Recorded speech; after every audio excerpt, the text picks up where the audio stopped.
ಪಾಕಿಸ್ತಾನ ದರಿದ್ರ ದೇಶ ಎಂದು ವಿಜಯಪುರದಲ್ಲಿ ಸಚಿವ ಎಂಬಿ ಪಾಟೀಲ್ ಹೇಳಿದರು. ವಿಜಯಪುರ ನಗರದಲ್ಲಿ ಮಾತನಾಡಿದ ಅವರು, ಪಾಕಿಸ್ತಾನ ಉಗ್ರರ ತಾಣದ ಮೇಲೆ ಭಾರತ ದಾಳಿ ಮಾಡಿದ್ದನ್ನು ನಾನು ಸ್ವಾಗತಿಸುತ್ತೇನೆ. ಉಗ್ರರನ್ನ ನಾವು ಬಗ್ಗು ಬಡಿಯಬೇಕು. ಮುಗ್ಧರ ಹತ್ಯೆಗಾಗಿ ನಾವು ಸೇಡು ತೀರಿಸಿಕೊಳ್ಳಬೇಕು. ಉಗ್ರರು ಮುಗ್ಧರ ಮೇಲೆ ಹತ್ಯೆ ಮಾಡಿದ್ದು ಹೇಡಿತನದ ಕೃತ್ಯವಾಗಿದೆ. ಅದಕ್ಕಾಗಿ ನಾವು ಸೇಡು ತೀರಿಸಿಕೊಳ್ಳಬೇಕು. ಭಾರತ ದೇಶ ಒಗ್ಗಟ್ಟಿನಿಂದ ಇದ್ದೇವೆ. ಇದರಲ್ಲಿ ಯಾವುದೇ ಪಕ್ಷ ಬರುವುದಿಲ್ಲ. ದೇಶ ಮೊದಲು, ನಂತರ ಪಕ್ಷ ಎಂದು ಮಾತನಾಡಿದರು.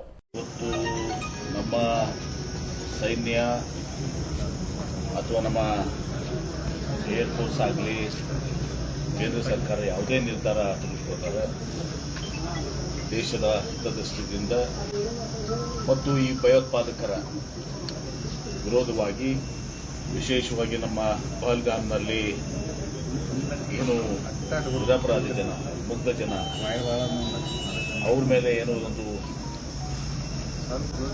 ಹೇಯ ಕೃತ್ಯ ಆಯಿತು, ಹಿಡಿತನ ಕೃತ್ಯ ಆಯಿತು. ಅದಕ್ಕೆ ನಾವು ನಿಶ್ಚಿತವಾಗಿಯೂ ಕೂಡ ಅದರ ಸೇಡನ್ನು ನಾವು ತೋರಿಸ್ಕೋಬೇಕು. ನನಗೆ ತಿಳಿದ ಹಾಗೆ ಒಂದು ದಿವಸ ಮಧ್ಯಾಹ್ನದಲ್ಲಿ ಇದ್ದಾಗುವಾಗ ಇವತ್ತು ಏನು ಉಗ್ರರ ತಾಣಗಳಿದ್ದಾವೆ, ಉಗ್ರಗಳ ಏನು ಅಡುಗೆ ತಾಣಗಳಿದ್ದಾವೆ, ಅವರ ಸೆಂಟರ್ಗಳಿದ್ದಾವೆ, ಅದರ ಮೇಲೆ ಒಂದು ದಿವಸ ನಮ್ಮ ಏರ್ಫೋರ್ಸ್ನವರನ್ನು ಟಾರ್ಗೆಟ್ ಇಟ್ಟು ರೇಡ್ಸ್ ಮಾಡಿದ್ದಾರೆ ಅಂತೇಳಿ ಎಲ್ಲ ಮಾಧ್ಯಮದಲ್ಲಿ ಬರ್ತಿರ್ತಾರೆ.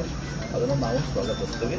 ಇವತ್ತು ಇವ್ರನ್ನ ನಾವು ಉಗ್ರರನ್ನ ನಾವು ಬಗ್ಗು ಬಡಿಬೇಕು ಮತ್ತು ಈ ನಿರಪರಾಧಿಕ ಜನ ಏನಿದ್ದಾರೆ, ಮುಗ್ಧ ಜನರನ್ನ ಏನು ಇವರು ಹತ್ಯೆ ಮಾಡಿದ್ರು ಅದಕ್ಕೆ ನಾವು ಸೇಡನ್ನು ತೀರಿಸ್ಕೊಳ್ಬೇಕು. ಸರ್, ಇವತ್ತು ಕಾಂಗ್ರೆಸ್ನ ಅಧಿಕೃತ ಟ್ವೀಟ್ ಖಾತೆ ನಾವು ಶಾಂತಿ ಬಯಸ್ತೀವಿ ಅಂತ ಯಾವುದೋ ಒಂದು ಸುಮ್ಮನೆ ಗೊತ್ತಿಲ್ಲ. ಶಾಂತಿ ಅಂತ ನಿಶ್ಚಿತವಾಗಿ ಎಲ್ಲರೂ ಬಯಸ್ತಾರೆ, ಆ ಬಗ್ಗೆ ಪ್ರಶ್ನೆ ಇಲ್ಲ. ಈಗ ನಾವು ಉಗ್ರರ ಮೇಲೆ ದಾಳಿ ಮಾಡಿದ ಈಗ ಮಾತ್ರ ಟಾರ್ಗೆಟೆಡ್ ಇದೆ. ಯಾರು ನಾವೇನು ಜನರ ಮೇಲೆ ದಿವಸ ಅದು ಆಗಿಲ್ಲ. ಅದು ಏನೋ ಹೇಳಿದಾರೆ, ಏನೋ ಆಫಿಷಿಯಲ್ ಆಗಿಲ್ಲ ಅಂತ ಕೂಡ ನಾನು ನೋಡ್ತಾ ಇದ್ದೇನೆ ಟಿವಿಯಲ್ಲಿ. ಭಾರತ ದೇಶ ನಾವು ಶಾಂತಿ ಬಯಸ್ತೀವಿ.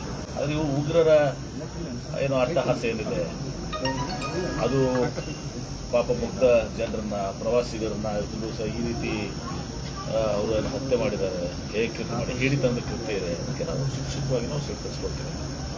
ಒಟ್ಟಾರೆ ಹೇಳ್ತೇನೆ, ಇವತ್ತು ಈ ವಿಚಾರದಲ್ಲಿ ಇಲ್ಲಿ ಪಕ್ಷ ಬಿಜೆಪಿ ಇರೋದಿಲ್ಲ.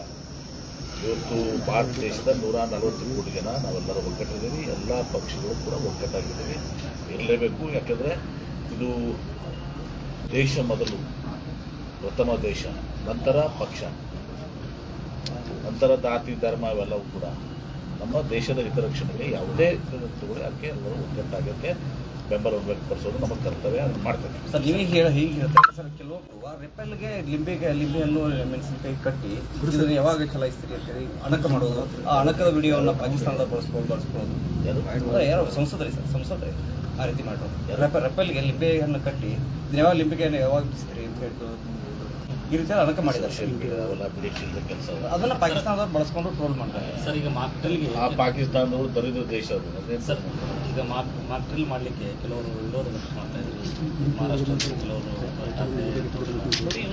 ಎರಡನೇ ದೇಶ. ಈಗ ಒಂದು ನೋಡಿ ಹೇಳ್ತೀನಿ ಕೇಳಿ, ಯಾರೇ ಆದರೂ ಕೂಡ ಆರ್ಮಿ ಆಗಲಿ, ಸುರಕ್ಷತೆಯನ್ನಾಗಲಿ ಅದನ್ನ ನಾವು ದುರ್ಬಳಕೆ ಮಾಡೋದಲ್ಲ ಅಂತ ನಾನು ಭಾವಿಸಿದ್ದೀನಿ, ಮಾಡಬಾರ್ದು ಕೂಡ.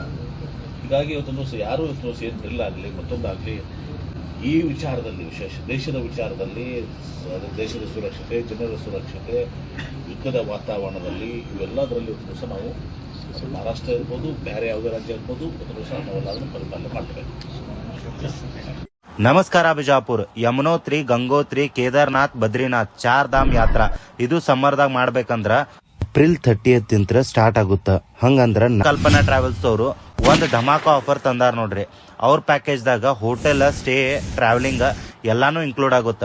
4 ಧಾಮ್ ಯಾತ್ರಾ ಜೊತೆ ಹರಿದ್ವಾರ, ರಿಷಿಕೇಶ, ಸೋನಪ್ರಯಾಗ, ಗೌರಿಕುಂಡ, ವಿಷ್ಣುಪ್ರಯಾಗ, ನಂದಪ್ರಯಾಗ, ಕರ್ಣಪ್ರಯಾಗ, ರುದ್ರಪ್ರಯಾಗ, ದೇವಪ್ರಯಾಗ, ದರಿದೇವ ಮಾತಾ, ತಾಜ್ ಮಹಲ್ ಮತ್ತ ಇನ್ನ ಹೆಚ್ಚು ಪ್ಲೇಸಸ್ ತೋರಿಸ್ತಾರ. ಇದು ಪ್ಯಾಕೇಜ್ ಜಸ್ಟ್ 55,000 ಪರ್ ಪರ್ಸನ್ ಐತಿ. ಬುಕಿಂಗ್ಸ್ ಸ್ಟಾರ್ಟ್ ಆಗ್ಯಾವ 3rd ಮಾರ್ಚ್ ದಿಂದ. ಜರ್ನಿ ಸ್ಟಾರ್ಟ್ ಆಗುತ್ತ 30th ಏಪ್ರಿಲ್ ದಿಂದ. Book your tickets. Contact details are given below.